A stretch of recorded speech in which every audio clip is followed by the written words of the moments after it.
Bismillahirrahmanirrahim. Assalamualaikum warahmatullahi wabarakatuh.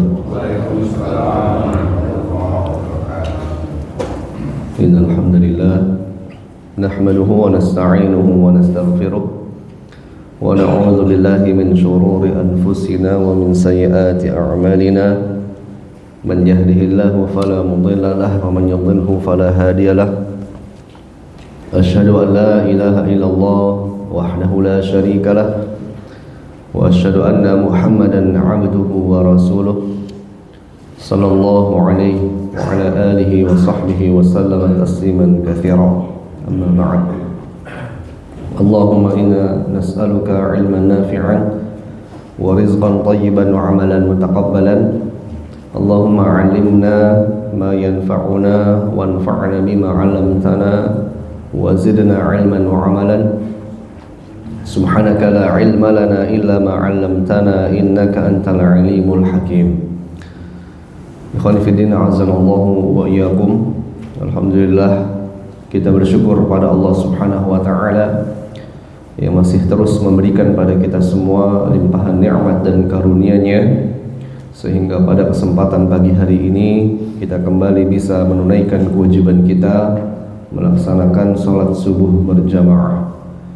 Dan insyaallah ta'ala kita akan melanjutkan thalabul ilm, melanjutkan kajian kita dalam pembahasan aqidah, dan insyaallah kita akan memasuki pada kitab yang baru, yaitu adalah al-usulu as-sittah, atau prinsip yang 6, atau 6 landasan, 6 pokok dalam agama Islam, karya Syekh Muhammad bin Abdul Wahhab At-Tamimi rahimahullahu ta'ala. Tentunya kita bersyukur pada Allah Ta'ala, kita telah menyelesaikan kitab sebelumnya, yaitu adalah Kashfu Asy-Syubuhat, yang juga ditulis oleh Syekh Muhammad bin Abdul Wahhab At-Tamimi rahimahullahu ta'ala. Pada al-usul as-sittah ini, atau 6 pokok atau 6 prinsip dalam ajaran agama Islam, ini adalah sebuah risalah, sebuah kitab yang kecil, yang ringkas. Namun demikian, risalah ini memuat pokok-pokok prinsip-prinsip yang banyak dilalaikan oleh orang-orang yang mengaku beriman kepada Allah Ta'ala, bahkan oleh orang-orang yang memiliki kemampuan akal yang kuat. Jadi di zaman beliau melihat bahwasanya 6 perkara ini, 6 prinsip ini adalah 6 perkara, 6 prinsip yang beliau pandang bahwa orang-orang cerdas di zaman beliau itu lalai terhadap 6 prinsip ini. Orang-orang yang mengaku memiliki ilmu, orang-orang yang mengaku sebagai ahli ilmu, tapi ternyata terhadap 6 pokok, 6 prinsip ini mereka banyak lalai di zaman beliau.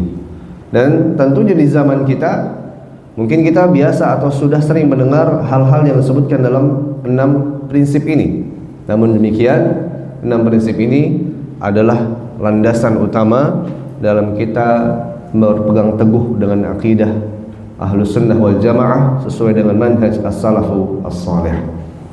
Apa saja 6 prinsip ini? Saya sampaikan secara ringkas dulu. Yang pertama adalah al-ikhlasu wa bayanu dhiddihi wa huwa asyirku, yaitu adalah ikhlas dan penjelasan lawan dari ikhlas, yaitu adalah syirik. Jadi yang pertama, prinsip atau al-aslu al-awwal, yaitu adalah tentang ikhlas kepada Allah Ta'ala dan penjelasan lawan dari ikhlas itu sendiri, yaitu perbuatan syirik. Kemudian al-aslu ats-tsani, atau prinsip yang kedua, yaitu terkait dengan al-ijtima'u fid din, persatuan dalam agama, wan nahyu 'anit tafarruqi fihi, dan larangan untuk berpecah belah di dalam agama. Jadi yang kedua ini terkait dengan persatuan ukhuwah atau persatuan kaum muslimin, dan larangan untuk berpecah belah. Al-aslu ats-tsalits, yang ketiga, yaitu adalah as-sam'u wa ta'atu li wulatil amri, taat kepada ulil amri, taat kepada penguasa, dan as-sam'u wa ta'ah, mendengar dan juga taat. Nah, ini adalah prinsip yang ketiga, bagaimana seorang muslim, seorang yang beriman, yang memiliki akidah yang benar, ya, mereka tahu sikap mereka terhadap ulil amri.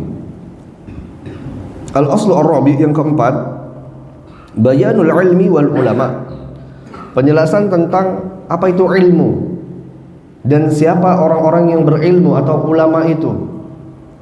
Di mana di zaman kita saat ini, ya, banyak orang yang mengaku ahli ilmu, banyak orang yang ingin menuntut ilmu, tapi kemudian apakah mereka betul-betul mendapatkan ilmu dan apakah mereka betul-betul bertemu dengan ahli ilmu? Maka di prinsip keempat akan dijelaskan wal fiqhi wal fuqaha. Beliau juga sebutkan tentang masalah fikih.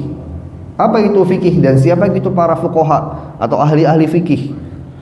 Wa man tashabbaha bihim wa laysa minhum, dan juga siapa orang-orang yang mengaku atau menyerupai mereka ahli ilmu, ahli fikih, tapi ternyata mereka bukan ahli ilmu dan bukan ahli fikih.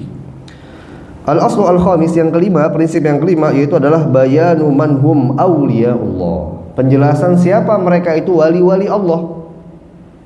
Siapa mereka orang-orang, ya, yang kategori masuk kategori sebagai waliullah, ya.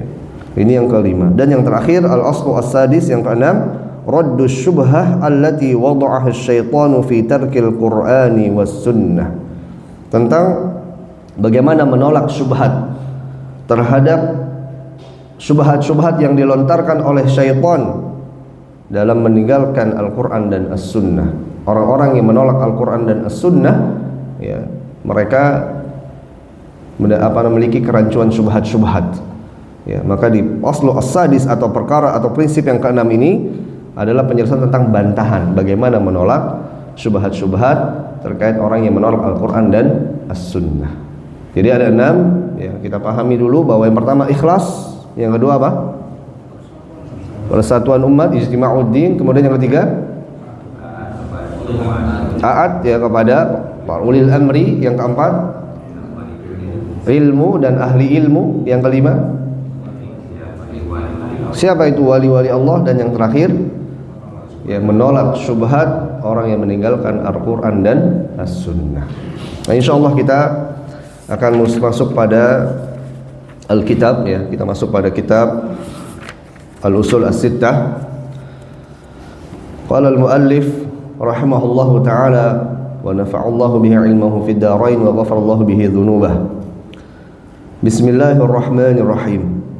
Min a'jabil ujabi wa akbaril ayatid dalati ala qudratil malikil ghallabi sittatu usulin.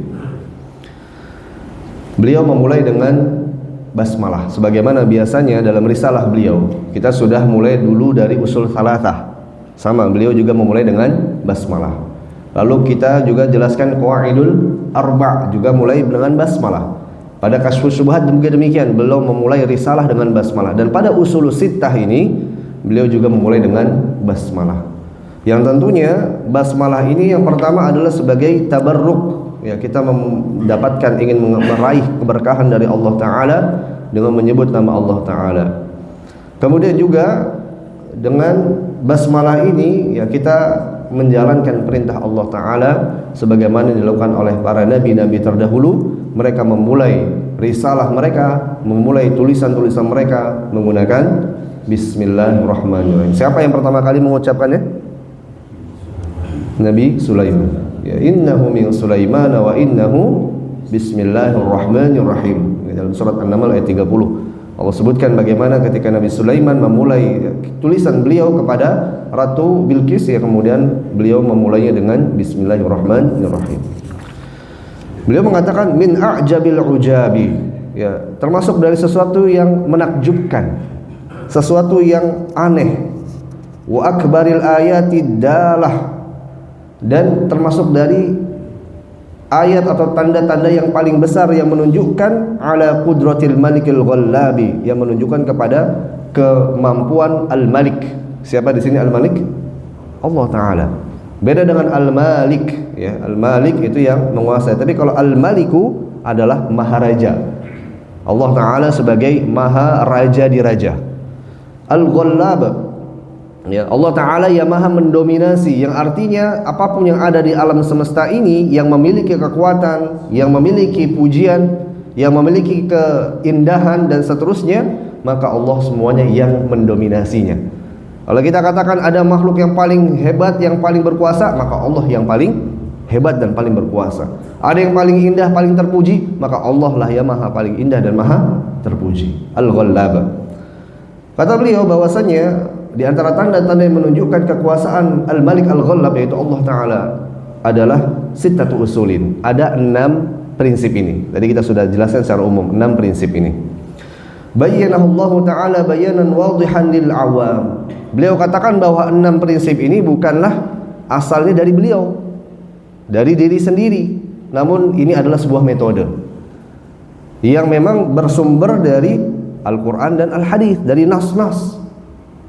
Sama halnya ketika kita menjelaskan tentang hadis-hadis Nabi SAW yang menyebutkan adanya tanda-tanda suatu perkara. Contoh misalnya ketika Nabi SAW bersabda, ayatul munafik, tanda orang munafik, ada berapa? 3. Apakah hanya 3 ini saja? Enggak.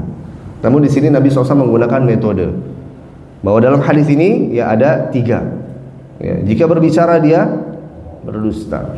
Jika dia diberi berjanji maka dia ingkar. Jika diberi amanah maka dia khianat.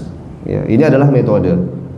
Ya, sama halnya juga ya, Nabi SAW menyebutkan tentang hak-hak muslim ada 6. Apakah cuma 6 ini saja atau ada yang lainnya? Ada yang lainnya. Juga hal demikian ketika Nabi SAW sebutkan tentang para sahabat yang masuk surga. Misalkan al-asyrah al-mubasysyirina bil jannah, 10 sahabat yang dijamin masuk surga. Apakah hanya 10 ini saja? Tidak. Namun ini sebagai metode. Demikian juga ketika disebutkan 6 prinsip ini, apakah hanya 6 ini saja? Tentu ada lagi yang lain.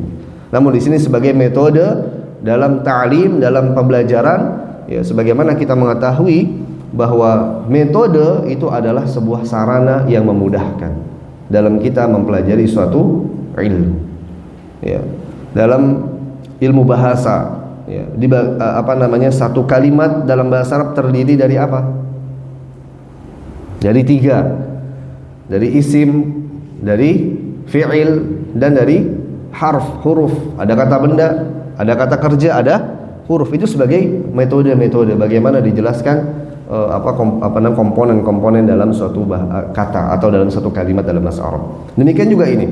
Jadi jangan sampai kita memahami bahwasanya ya 6 perkara ini artinya mutlak, atau juga 6 perkara ini sesuatu yang baru, nggak ada hadisnya. Apakah ada sitah usul, 6 usul? Juga demikian terkait dengan masalah tauhid dibagi menjadi berapa? 3. Apakah dalam hadis ada tauhid itu dibagi 3? Nabi SAW bersabda demikian? Enggak. Tapi ini adalah sebagai metode, kelaziman dalam menuntut ilmu. Kalau seandainya metode itu dilarang, maka tentu orang akan sulit dalam menuntut ilmu. Ya, akan sulit ada dalam suatu pembelajaran ilmu, lalu kemudian seorang guru memberikan catatan-catatan poin-poin nomor 1, nomor 2, nomor 3. Akan sangat sulit bagi orang yang menuntut ilmu. Maka ini disebut dengan, para ulama menyebut dengan kelaziman dalam thalabul ilm. Kelaziman dalam menuntut ilmu. Ya. Nah, bayyanahu Allah Ta'ala bayanan wadihan lil awami fawqa ma yadhunnu dhanun. Di mana 6 usul ini, 6 prinsip ini telah Allah Subhanahu wa taala jelaskan dengan jelas lil awam, bahkan beliau katakan bagi awam. Apa artinya awam? Orang yang tidak ya khusus atau mereka yang belajar ilmu. Mereka dari kalangan awam, dari golongan orang-orang yang memang tidak fokus dalam menuntut ilmu. Fawqa ma yadhunnu dhanun, ya, yang di luar daripada apa yang diprasangkakan oleh orang-orang yang berprasangka. Maksudnya di sini adalah bahwa 6 perkara ini itu jelas sekali bagi orang awam sekalipun. Ya, karena tadi di awal sudah saya sampaikan bahwa beliau menulis 6 prinsip ini itu sebagai bentuk ya bantahan atau bentuk pengingat kepada orang-orang yang mengaku berilmu tapi ternyata 6 perkara ini mereka tidak mengetahuinya. Fama ba'da hadza ghalita fiha katsir min adhkiya'il alam. Nah, beliau mengatakan demikian. Wa qala ibni adam illa aqallal qalil. Kata beliau bahwasanya orang awam saja bisa tahu dengan jelas. Dan di sini beliau katakan ghalita fiha katsir min adhkiya. Banyak orang-orang yang memiliki zakat, kecerdasan, dan al-alim, orang-orang yang mengetahui, wa uqala, orang-orang yang cerdas, yang memiliki akal dari Bani Adam, dari keturunan Adam, kecuali sebagian dari mereka saja. Nah, ini menunjukkan bahwasanya az-zaka'u, kecerdasan itu tidak menjamin keselamatan dalam agama. Nah, ini perlu kita pahami bahwa kecerdasan itu tidak menjamin keselamatan dalam agama. Nah, sekarang kita perhatikan di zaman Nabi SAW, ya, ada Abu Jahal. Abu Jahal cerdas atau bodoh, Pak? Ya? Cerdas, punya ya akal yang kuat, makanya beliau dikenal dengan Abul Hakam yang memiliki hikmah-hikmah. Namun demikian kecerdasan beliau tidak menyelamatkan dari agama. Ya, beliau atau dia ya tidak masuk ke dalam agama Islam. Ya, Malik bin Nuwairah ya juga termasuk di antara tokoh-tokoh yang ada di Quraisy, ya, yang memiliki kecerdasan, namun dia tidak masuk ke dalam agama Islam. Ya, oleh karenanya, ketika Allah Subhanahu wa taala atau ketika kita akan belajar menuntut ilmu agama ini, lalu kita punya misalkan perasaan, wah saya kayaknya nggak kuat dalam hafalan, ya saya kurang cerdas, saya harus berkali-kali membaca satu kalimat, ya satu pernyataan, ya sebuah kata misalnya, maka ini tidak mengapa. Ya. Ini tidak menjadi halangan karena tentunya dalam menuntut ilmu kita harus mengingat hadis Nabi SAW, man yuridillahu bi khairan yufaqihu fiddin. Siapa yang Allah kehendaki kepadanya kebaikan, maka Allah akan fakihkan, maka Allah SWT akan memberikan pemahaman dalam agama. Jadi memberikan pemahaman siapa? Allah. Yang mengkehendaki siapa? Bahkan ketika kita berkehendak atau kita punya niat, punya keinginan menuntut ilmu saja, itu sudah sebuah kebaikan yang luar biasa. Ya, betapa banyak sekarang orang yang tidak mau menuntut ilmu agama. Ya, betapa banyak sekarang orang-orang yang enggan, malas. Nah, itulah diantara ya kandungan keistimewaan hadis man yuridillahu bi khairin yufaqihu fiddin, bahwa ya siapa yang Allah kehendaki kebaikan, maka Allah akan pahamkan dia dalam ilmu agama. Khonfidin azanallahu wa iyyakum. Kemudian kita masuk pada al-aslu al-awwal. Kita masuk pada asal yang pertama atau pondasi yang pertama atau prinsip yang pertama. Apa itu? Ikhlas ya kepada Allah Ta'ala. Al-aslu al-awwal, prinsip yang pertama, ikhlasuddin lillahi ta'ala wahdah la syarikalah, wa bayanu dhiddihi alladhi huwa syirk billah. Yang pertama adalah ikhlasuddin, mengikhlaskan agama atau mengikhlaskan dalam menjalankan agama ini karena Allah Ta'ala wahdahu, semata, hanya kepadanya, la syarikalah, tidak ada sekutu baginya. Wa bayanu dhiddihi alladhi huwa syirk, dan penjelasan lawan dari ikhlas yaitu apa? Syirik. Artinya orang kalau dia ikhlas maka dia tidak berbuat syirik. Kalau dia berbuat syirik maka dia tidak ikhlas. Ya. Dan terkadang ada orang ikhlas, ada ya kotoran-kotoran atau tercampur dengan sedikit dari perbuatan syirik. Makanya ada syirik kecil, ada syirik besar. Taib. Wa kaunu aktsaril Qur'ani fi bayani hadzal asli min wujuhin syatta. Ya. Dan Al-Qur'an ya telah banyak memberikan penjelasan terhadap prinsip ini dari berbagai sisi. Artinya banyak sekali ayat-ayat Al-Qur'an yang menjelaskan tentang masalah ikhlas, tentang masalah lawan ikhlas yaitu syirik. Bikalamin yafhamuhu abladul 'amah. Dengan ucapan, dengan redaksi-redaksi yang diketahui bahkan oleh sekalipun orang yang tidak akalnya kuat, tidak cerdas, yang tidak punya ya pemahaman yang kuat, bahkan sekalipun demikian bisa dipahami. Thumma lamma sara ala aktsaril ummati ma sara adhara lahum asy-syaitanu al-ikhlasa fi suwarin tanaqqusil salihin wa at-taqsiri fi huquqihim. Kemudian ketika ikhlas dan syirik ini ya. Ternyata banyak sekali atau mudah difahami, ya, tadi mudah difahami bahkan sekalipun oleh orang-orang yang lemah akalnya. Azhara lahumus syaitan al-ikhlas fi surati tanaqqusis sholihin wa taqsiri fi huquqihim. Syaitan itu berusaha untuk menampakkan kepada mereka bahwa ikhlas itu ya seperti tanaqqusis sholihin, seperti mengurangi hak-hak orang yang soleh. Jadi ketika ada orang-orang soleh di sekitarnya, orang-orang yang ikhlas itu ditampakkan oleh syaitan bahwasanya dia tidak memberikan hak-hak orang soleh. Artinya apa? Seperti saat di zaman kita sekarang banyak orang yang ketika ada orang soleh, ya ada waliullah, apa yang dilakukan? Ditabaruki kan, dicari berkahnya, dimintakan doanya, dikeramatkan, dikultuskan, begitu kan? Nah, syaitan berusaha menjadikan orang-orang yang ikhlas itu seakan-akan mengurangi hak mereka. Nah, itu termasuk syubhat ya. Wa taqsiri fi huquqihim, ya. Wa adhhara lahum asy-syirka billahi fi surat mahabbati sholihin wa atba'ihim. Dan kemudian syaitan menampakkan bahwasannya syirik itu seperti atau dalam bingkai seperti mencintai orang-orang soleh dan juga pengikut-pengikutnya. Jadi artinya syaitan itu berusaha menjerumuskan manusia kalau dia ikhlas itu seakan-akan melalaikan hak-hak orang soleh. Ya udah ada orang soleh ini keturunan Nabi, ini ya waliullah, ya, antum nggak menghormati dia, ya kita berbuat ikhlas. Nah, syaitan mengatakan antum itu seperti mengurangi, kalian itu seperti mengurangi hak orang soleh. Dan ketika berbuat syirik itu dianggap seperti mencintai mereka, sebaliknya. Nah, inilah makanya subhat, ya, inilah tipu daya kait, ya, jerat-jerat syaitan. Dari ikhwan fillah azanallahu yakum, kita jelaskan yang pertama tadi bahwasanya ikhlasuddin lillahi ta'ala, ya, ikhlas kepada Allah Ta'ala ini adalah prinsip yang paling dasar, ya, dalam kita beragama kepada Allah Subhanahu wa Ta'ala. Makna dari ikhlas itu an yaqsidal mar'u bi ibadatihi at-taqarruba ila Allah Ta'ala wa tawassula ila dari karamatihi. Dia menghendaki atau memaksudkan tujuan ibadahnya itu adalah mendekatkan diri kepada Allah Ta'ala, wa tawassula ila dari karamatihi, dan ingin sampai kepada, ya, rumah kemuliaan atau ke dalam surga Allah Ta'ala. Ya, nah di sini kalau kita lihat, ya, bahwasanya ikhlas itu artinya adalah seseorang menjadikan motivasi dasar dari ibadahnya itu adalah wajah Allah Ta'ala.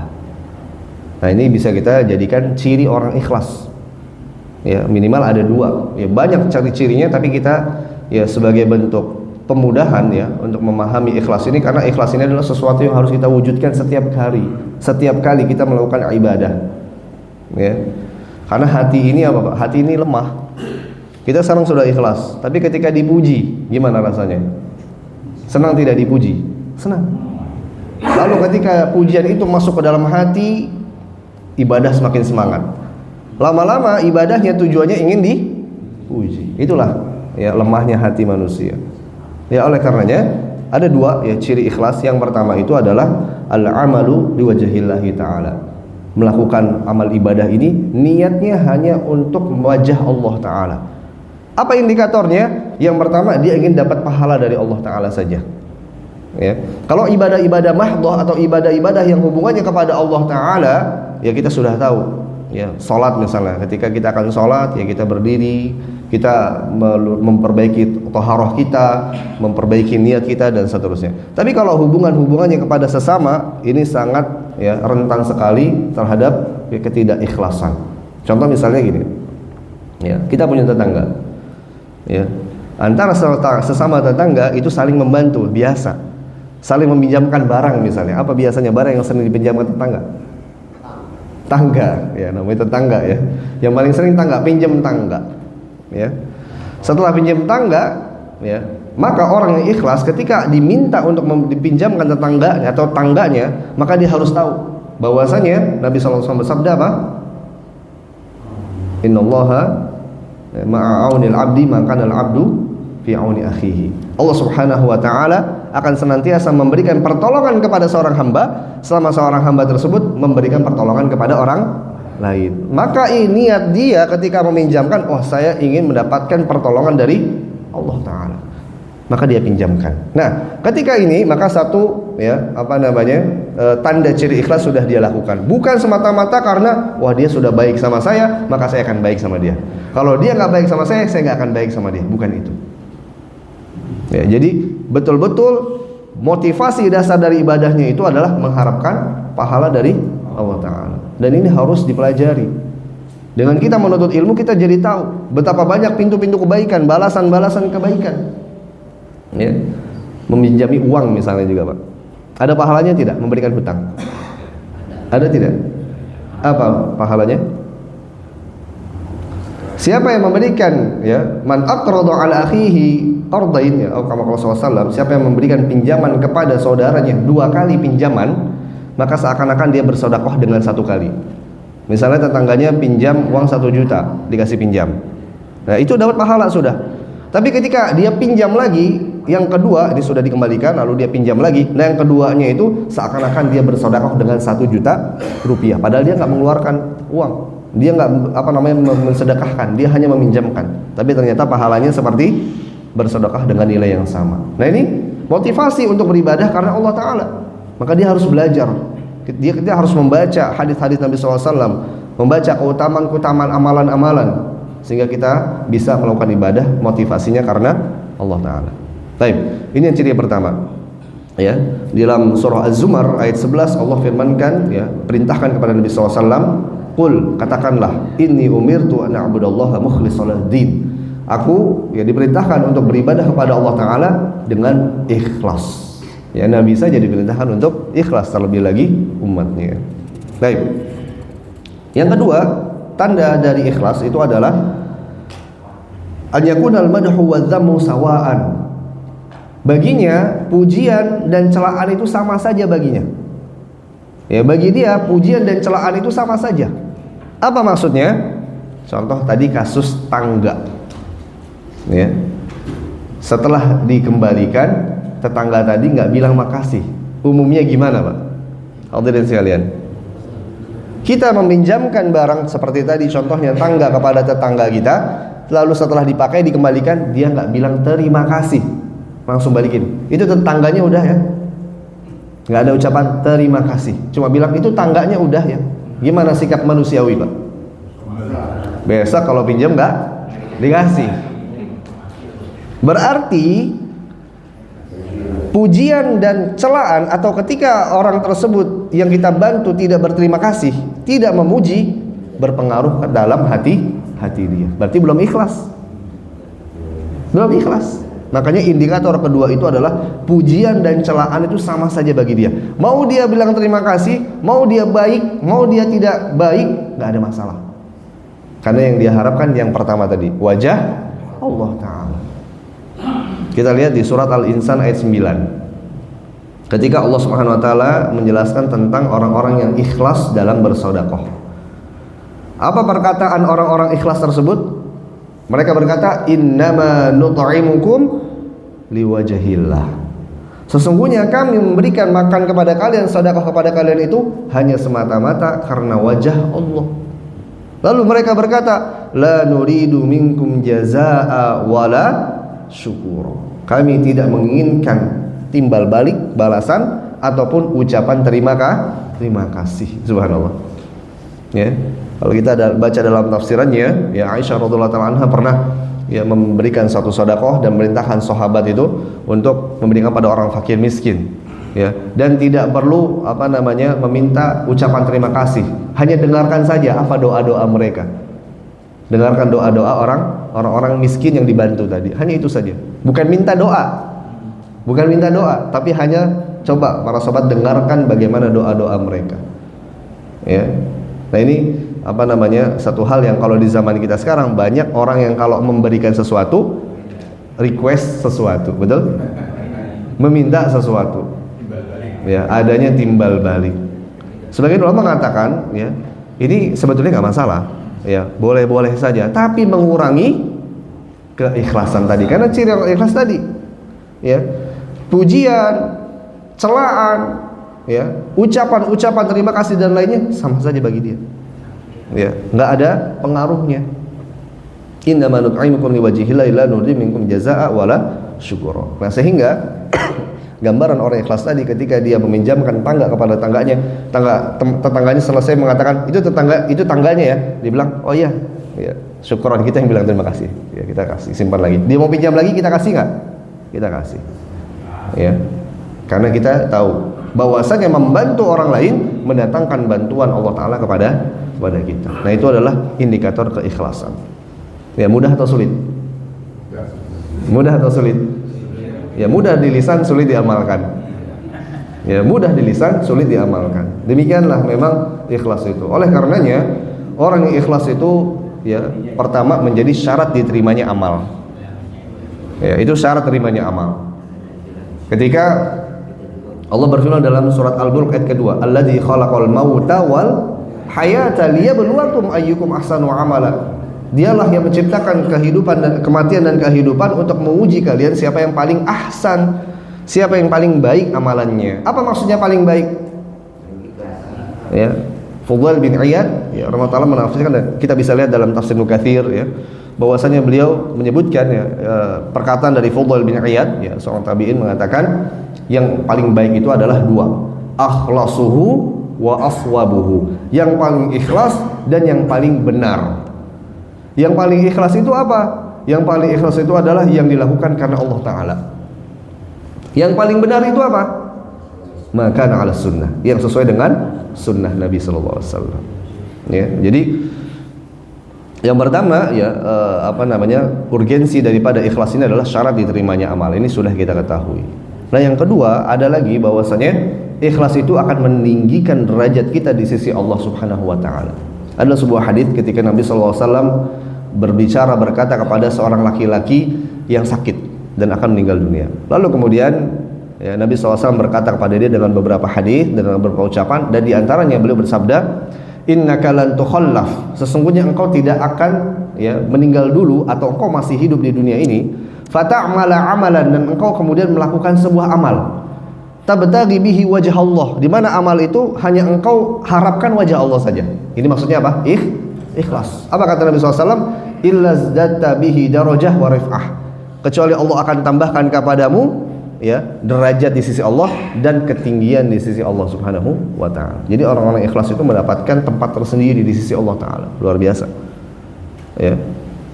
Dan banyak lagi ya buah dari ikhlas ya, Allah akan mudahkan dia dalam melakukan amal saleh. Subhanahu wa Ta'ala akan jauhkan dia dari godaan syaitan. Ya, apa kata syaitan? Ya, fa bi'izzatika la'ughwiyannahum ajma'in, dengan keazizan engkau, keperkasaan engkau ya Allah, aku akan perdaya semua manusia, illa, kecuali siapa? Ibadaka minhumul mukhlasin, hamba-hambamu yang ikhlas. Ya, oleh karenanya ya mudah-mudahan ikhlas ini dapat kita wujudkan dalam diri kita, minimal indikatornya dua tadi, atau cirinya dua. Yang pertama apa? Beramal karena wajah Allah. Yang kedua, baginya celaan dan pujian itu sama. Ya, baginya celaan dan pujian itu sama. Dan kita mudah-mudahan bisa meraih ya buah ya, ataupun balasan dari orang-orang yang ikhlas, menjadi syarat diterimanya amal dan mendapatkan ketinggian derajat di sisi Allah Subhanahu wa Ta'ala, dan dijauhkan dari syaitan. Baik. Qul fi din azallahu wa yakum. Kemudian wa qaulu aktsaril qur'ani fi baini hadzal asli min wujuhin syatta. Ya, artinya bahwa Al-Qur'an telah berbicara banyak tentang masalah ikhlas. Contoh misalkan di surah Al-An'am ayat 162 163 yang sering kita dengar, qul inna salati wa nusuki wa mahyaya wa mamati lillahi rabbil alamin. Katakanlah salatku, nusukku, sembelihanku, atau di sini ibadahku, hidupku dan kematianku semuanya adalah untuk Allah Subhanahu wa Ta'ala, Rabb semesta alam. La syarikalah, tidak ada sekutu baginya. Wa bidzalika umirtu wa ana awwalul muslimin. Ya, demikianlah aku diperintahkan dan aku termasuk dari orang-orang yang awal, yang pertama kali dari golongan kaum muslimin, atau yang terdepan dalam keislaman. Dalam surat Az-Zumar ayat 54 Allah berfirman, wa anibu ila rabbikum wa aslimu lahu, dan berserahlah diri kepada Rabb kalian, dan kemudian ya dan bertaubatlah kalian, kembalilah kepada Allah Ta'ala dan berserahlah diri kepadanya. Dan surat Al-Baqarah ayat 163, wa ilahukum ilahu wahid la ilaha illa huwar rahmanur rahim, dan ilah kalian adalah ilah yang satu, yang esa, Tidak ada ilah selainnya. Ya Ar-Rahman Ar-Rahim, yang Maha Pengasih lagi Maha Penyayang. Dan juga kalau kita perhatikan ya, Nabi Allah Subhanahu wa taala mengutus para rasul ya, tujuannya untuk apa? Untuk menjadikan manusia itu mengesahkan Allah Subhanahu wa taala. Dalam surat Al-Anbiya ayat 25 Allah berfirman, "Wa ma arsalna min qablika min rasulin." Tidaklah kami utus seorang rasul sebelum engkau wahai Muhammad illa nuhi ilaihi, kecuali telah kami wahyukan kepadanya annahu, sesungguhnya la ilaha illa ana fa'budun, ya, sesungguhnya tidak ada ilah kecuali aku, maka sembahlah aku. Ya. Di dalam ayat yang lain juga Allah berfirman, ya, wa laqad ba'atsna fi kulli ummatin rasula an i'budullaha wajtanibu taghut. Sungguh telah kami utus setiap umat itu seorang rasul untuk menyembah Allah dan menjauhi taghut, ya, sesembahan selain Allah taala. Dan ikhwan fillah azanallahu yakum, juga demikian dari hadis Nabi sallallahu alaihi wasallam. Bukan hanya Al-Qur'an, tapi As-Sunnah sudah berbicara tentang ini begitu banyak. Terkait dengan lawan daripada ikhlas juga ya disebutkan. Ya, contoh di sini dalam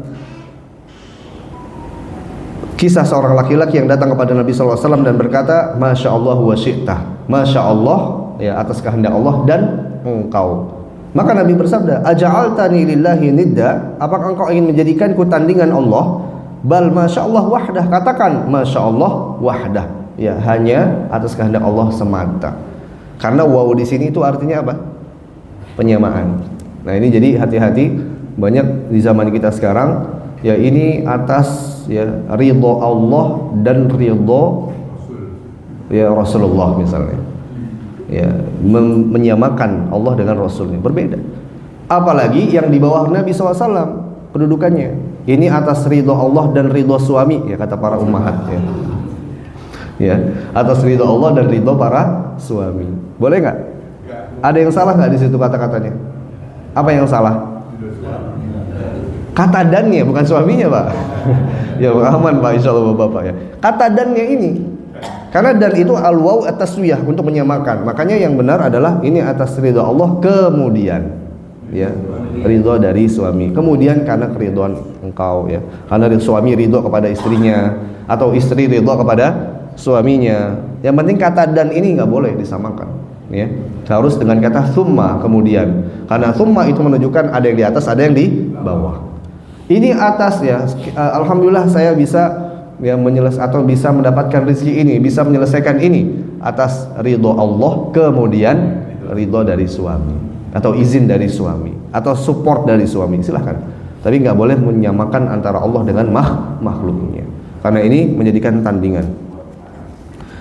Kemudian juga hadis berikutnya, yaitu ketika Nabi SAW bersabda, ketika ada seorang laki-laki datang kepada Nabi SAW, ya, lalu berkata, "Ya Rasulullah, wahai Rasulullah, ya khairana wa ibna khairina, wahai orang yang terbaik dari kami dan putra dari keturunan yang baik dari kami, wa sayyidina wa ibna sayyidina, dan pemimpin kami dan anak atau putra dari pemimpin kami."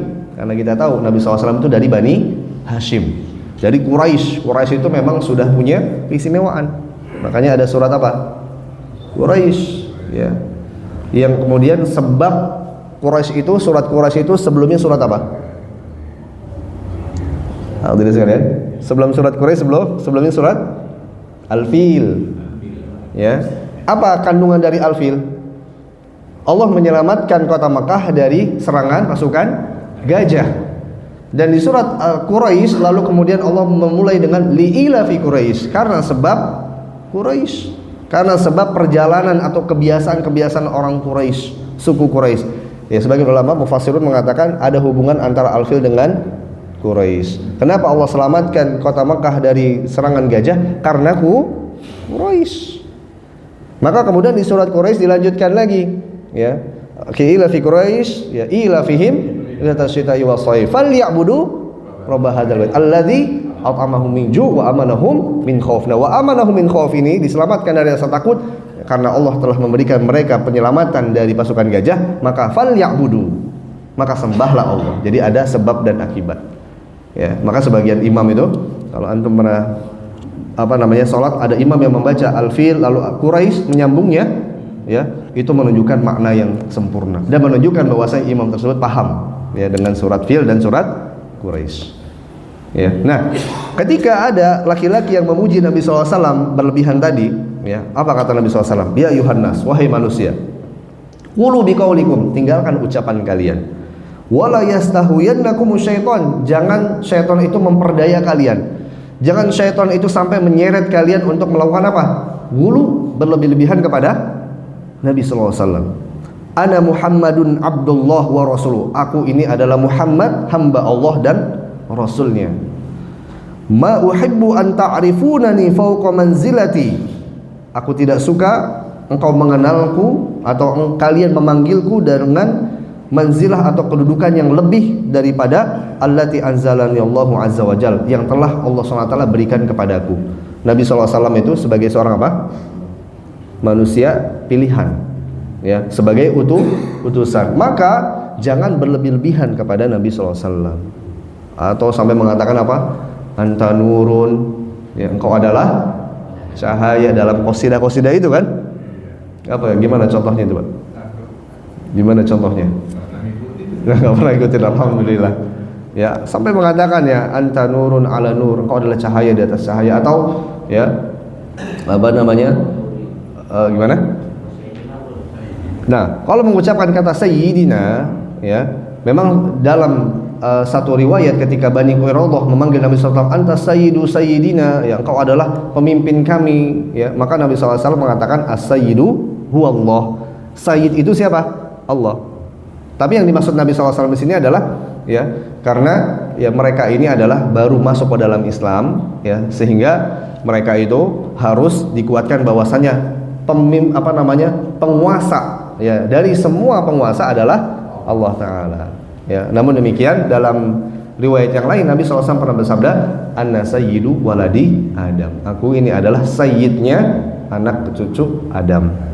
Jadi kalau mau memanggil sayyidina masih boleh, ya, masih dibolehkan. Tapi kalau sudah lebih dari itu, ya, engkau adalah sayyid di antara para sayyid, engkau adalah, ya, cahaya, engkau adalah apa namanya, hidupku, engkau adalah matiku. Nah, ini nggak boleh. Ini berlebih-lebihan, wulu terhadap Nabi Shallallahu Alaihi Wasallam. Ya. Lalu kemudian boleh nggak kalau kita sholawatnya itu ditambahkan sayyidina dalam sholat? Kenapa? Kan sayyid boleh. Kan sholat itu hanya khusus untuk Allah. Nah, yang perlu kita pahami, ibadah itu sifatnya tauqifiyah atau tauqifiyah atau tidak? Ibadah itu sifatnya, bacaannya itu sudah ditentukan atau tidak? Sudah.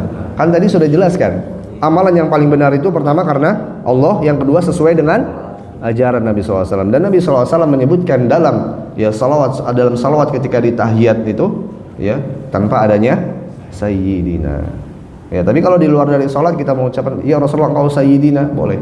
Ya, selama tidak berlebih-lebihan dan tidak memaksudkan di atas daripada Allah Ta'ala atau menyamakan kedudukan Nabi dengan Allah Ta'ala. Seperti contohnya sumpah demi Allah dan Rasulullah.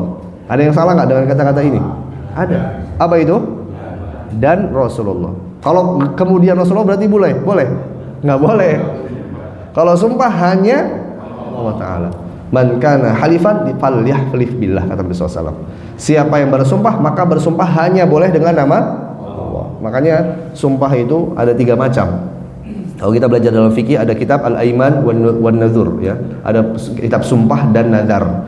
Dalam sumpah itu ada 3. Ada sumpah yang tidak dianggap, ada sumpah yang ghamus atau sumpah yang termasuk palsu, ya, sumpah dosa, dan sumpah yang dibenarkan atau sumpah yang terikat. Sumpah yang main-main ini seperti ungkapan-ungkapan seperti biasa. Ya wallahi, wallahi, seperti orang-orang di Arab, ya, mengatakan wallahi itu seperti bahasa biasa. Nah, ini tidak dianggap sebagai sumpah. La yu'akhidukum billaghwi fi aymanikum, kata Allah Ta'ala. Allah tidak mengambil, ya, sumpah-sumpah yang terbiasa di lisan. Kalau di Indonesia ini, ya, ini termasuk kebiasaan kita atau bukan? Enggak. Makanya anak-anak muda kalau dikit-dikit demi Allah, demi Allah, demi Allah, ya, ini harus dihindari, ya, karena ini bukan kebiasaan kita. Tapi yang kedua adalah sumpah ghamus, ya, yamin ghamus ini sumpah yang ditujukan untuk palsu. Ya, dia bersumpah tapi berdusta. Nah, ini sudah jelas ancamannya neraka, nggak boleh. Kemudian yang ketiga, sumpah yang dibenarkan adalah sumpah yang disebut nama Allah di sana. Kalau sumpahnya tanpa disebut nama Allah, misalkan apa? Demi Allah dan Rasulullah, berarti sumpah atau bukan namanya? Bukan. Ya, itu bukan sumpah. Apa ada dosanya? Ada, karena dia bersumpah dengan selain nama Allah. Demi Allah dan demi Masjid Ar-Royan, nah, nggak boleh.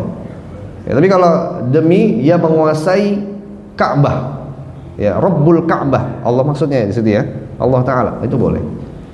Ya, nah ketika seseorang bersumpah dengan nama Allah Ta'ala, maka sumpahnya ini adalah sumpah yang benar dan diterima, yang nantinya ada konsekuensinya. Kalau dia itu benar sumpahnya, ya maka tidak ada apa-apa hukumannya. Kalau dia melanggar sumpahnya, maka kena kafaroh. Kafaroh, apa kafaroh sumpah? Puasa itu alternatif terakhir. Jadi yang pertama ada takhir, pilihan. Yang kedua ada tertib. Kalau takhir ini pilihan. Yang pertama adalah memberi makan 10 orang miskin. Yang kedua, atau memberi pakaian kepada 10 orang miskin. Kalau dia ikhwan berarti lengkap dari pecinya, dari bajunya, jadi celananya. Kalau dia akhwat lebih lagi, ya kerudungnya semuanya. Ya, make upnya enggak, ya. Ini pakaian aja.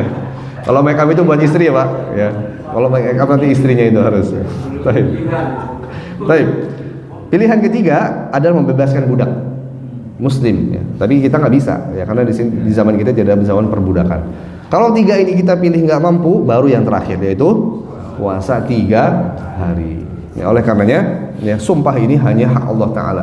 Ada orang yang bersumpah demi Allah dan Rasulullah, maka tidak dianggap sumpah. Ya, kalau dia bersumpah dengan Al-Quran bagaimana? Boleh tidak? Nah ini Al-Quran, demi Al-Quran, boleh tidak? Pejabat. Kalau pejabat itu bukan demi Quran Pak, tapi dia demi Allah tapi disaksikan Quran. Ya, tapi tentu saja saksikan Quran ini apakah ada dasarnya? Ya, ini tentu tidak. Tetapi kalau kita bersumpah demi surat Al-Baqarah misalnya, boleh nggak? Boleh tidak? Kaidahnya adalah kita bersumpah hanya boleh dengan nama Allah atau sifatnya atau kalamnya. Karena Al-Quran itu bagian dari Allah. Maka sebagian ulama mengatakan boleh. Tetapi kalau yang dimaksudkan adalah fisik dari Quran ini, itu nggak boleh. Karena fisik Quran yang kertas, makhluk kan? Maksudnya kertas ini kan benda. Ya, tapi kalau yang dimaksudkan adalah kalamullah, firman Allah Ta'ala, maksudnya maka dibolehkan. Ya, demi Allah dan firmannya misalnya, itu boleh. Ya, baik. Ini kita masuk sedikit tentang masalah halif, karena halif ini adalah termasuk sesuatu yang hanya diberikan kepada Allah Ta'ala, tidak boleh diberikan kepada selain Allah Ta'ala. Bahkan Nabi SAW sabda, man halafa bi ghairillahi faqad kafara aw asyrak. Siapa yang bersumpah pada selain nama Allah, maka dia telah kufur dan dia telah berbuat syirik. Berarti lawan dari ikhlas. Ya. Untuk ikhlas ini begitu banyak ya para salaf terdahulu yang mereka berhati-hati. Ibnu Abi Mulaikah, seorang tabi'in yang berada di kota Mekah, mengatakan, adraktu 30 min ashabi Rasulullah sallallahu alaihi wasallam kulluhum yakhafun nifaqu ala nafsih. Aku mendapati 30 dari sahabat Nabi sallallahu alaihi wasallam, semua dari mereka takut kenifakan dalam hatinya. Ya.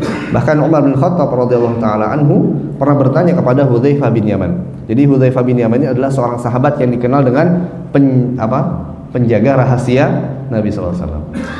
Umar bin Khattab berkata, "Anshudukallah hal sammani laka Rasulullah sallallahu alaihi wasallam ma'aman samma minal munafikin." Ya, aku bertanya kepadamu dengan nama Allah, ya apakah Nabi SAW menyebut namaku bersama dengan nama orang-orang munafikin? Ya, maka ini adalah sebuah kekhawatiran dari Umar bin Khattab terkait kemunafikan, terkait adanya ketidakikhlasan ataupun perbuatan-perbuatan syirik. Ya. Karena syirik ini ya itu diantaranya perbuatan orang munafik. Ya. Awalnya ya karena dia awalnya berdusta, ya kemudian dia menampakkan ya amal yang baik namun menyembunyikan kekufuran kemunafikannya. Al Hasan Al Basri rahimahullah taala mengatakan, ma khafahu illa mu'minun wa ma aminahu illa munafik. Ya, tidak ada yang merasa aman dari kemunafikan ya kecuali orang yang munafik. dan yang orang memiliki rasa takut terhadap kemunafikan adalah orang yang beriman. Ya, ini yang bisa kita jelaskan pada kesempatan pagi hari ini, bahwa prinsip pertama bagi seorang muslim adalah apa? Ikhlas kepada Allah Ta'ala dan menjauhi lawannya, yaitu perbuatan syirik. Orang yang ikhlas, orang yang bertauhid, maka dia harus membersihkan hatinya daripada syirik. Dan orang yang berbuat syirik, maka tidak ada keikhlasan, tidak ada ketauhidan dalam hatinya. Allah Ta'ala mungkin kalau ada satu dua pertanyaan, tafadhol. Nah, untuk ikhlas ini kalau kepada Allah kita artinya sudah tidak perlu diucapkan ya, karena hati kita menolak.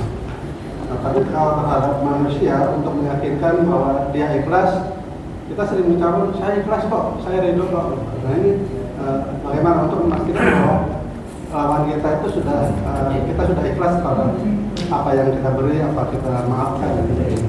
Baik.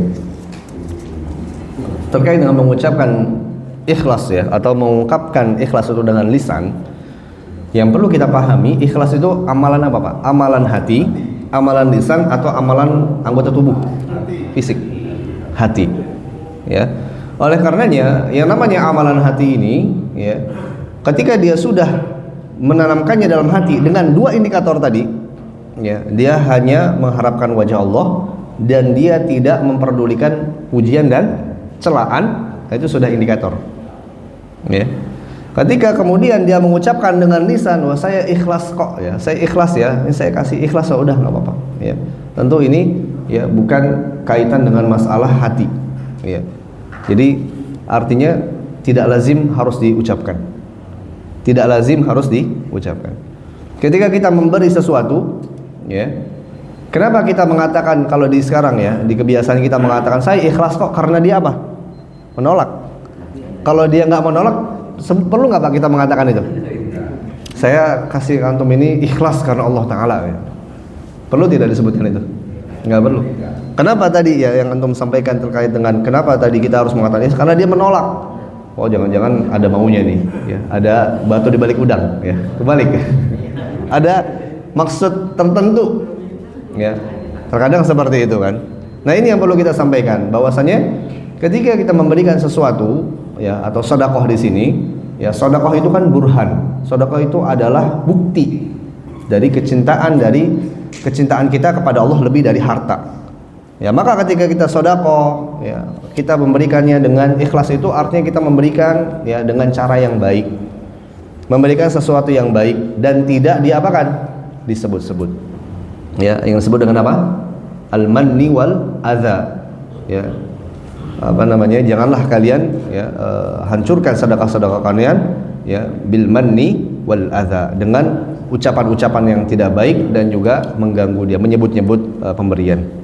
Jadi artinya ketika kita sudah mencukupi ya adab-adab dari bersedekah itu sudah cukup. Ya, tidak perlu disampaikan kata-kata ikhlas. Dan tentunya ya yang namanya pemberian ini harus hati-hati. Ada pemberian yang tadi ya dimaksudkan adanya motivasi tertentu ya, atau gratifikasi bahasanya ya, suap dan lain sebagainya ya, enggak. Ya, ketika kita menyuap kita bilang saya ikhlas kok, dia menyuap, boleh enggak? Enggak bisa. Jadi kata ikhlas ini tidak lazim ya, dan cukup kita dalam hati saja ya, dan kita tampakkan ciri-ciri dari ikhlas itu. Apa? Itu tadi yang paling sulit. Ketika kita kasih, lalu kemudian dia tidak berbuat sama kita, besoknya kita nggak mau lagi ketemu sama dia, kita blok nomornya, kita berwajah masam sama dia. Nah ini tanda-tanda yang harus kita hindari. Ya, makanya amalan hati yang apa namanya harus kita wujudkan. Ya. Bahkan ya sebagian ulama mengatakan bahwa yang lebih banyak itu kita berucap atau bertindak. Saya ulangi lagi, lebih banyak seseorang itu berkata atau berbuat. Berkata Pak, ngomong itu gampang. Berkata-kata. Banyak sekali orang itu berkata-kata, tapi berbuatnya itu sedikit. Oleh karenanya sebagian salaf mengatakan, saya itu ketika berkata-kata, ya saya sangat berhati-hati. Karena saya tahu berbuat itu lebih sulit daripada berkata. Ya itu tadi, ya ketika dia mengatakan ikhlas, saya ikhlas kok, tapi dalam hatinya, ya udah yang penting kamu pergi dulu ya, dalam hati awas ya. Itu tadi sulit. Makanya berhati-hati dalam berbicara. Ya sebagian kaidah mengatakan man katsura kalamuhu katsura khata'uhu. Siapa yang banyak berbicara, banyak salahnya. Ya. Allah ta'ala shawab. Jadi artinya tidak lazim, tidak harus, dan yang paling penting adalah sikap dia, indikator dia, dan adab-adab dia dalam memberikan sedekah atau infak tersebut. Baik.